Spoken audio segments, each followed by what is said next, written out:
In tonight's Restaurant Roundup, an industry veteran returns to his roots and earns a top score award. But first, a low score that hits a little too close to home here at KRDO 13. All right, Bart, where are we heading? You know what, actually, I don't think we need to drive to this one. You don't mean? Yeah, that one.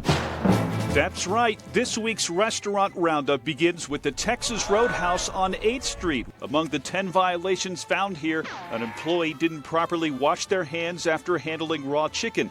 The buttons and door handle on the meat cooler were dirty, ribs were being stored at a temperature slightly too warm, and the restaurant was using an improper method to cool down ribs after they were cooked. Is the manager here? Is the owner? We can talk to him? Unlike our visit to the Texas Roadhouse on Powers, the manager here was very transparent about the inspection and said they took action immediately afterward. We've taken it as an opportunity to retrain all of our employees to make sure we're up to certifications, up to standards for sure. Everything we have done is to make sure that we pass our reinspection, and we are ready for that whenever that is to come. As of this afternoon, however, that reinspection hasn't happened.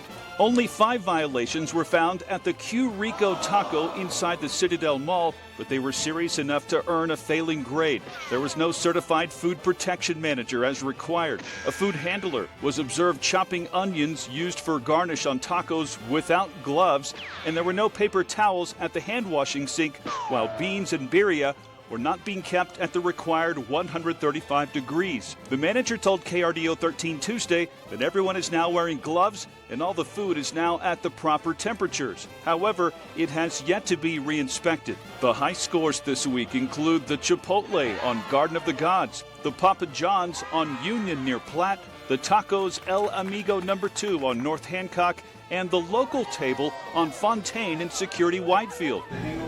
Owner Tony Pera is a longtime chef, and whether it's a hangover wrap, a Reuben, an apple crisp, or otherwise, he makes sure it's done the right way because this is the community he grew up in. When I first came down here, I was looking downtown, and I am beyond happy that I landed this spot. To be able to connect with people right here in my neighborhood. You know, I've met people in this restaurant. I've met people that were neighbors of mine when I was a kid, friends of mine that have come in here.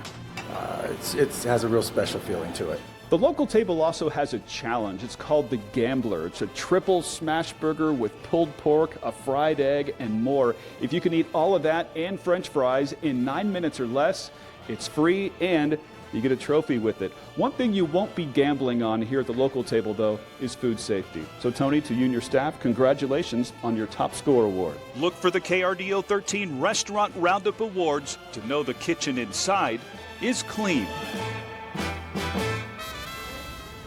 And you can find out what other restaurants made the grade right now at krdo.com.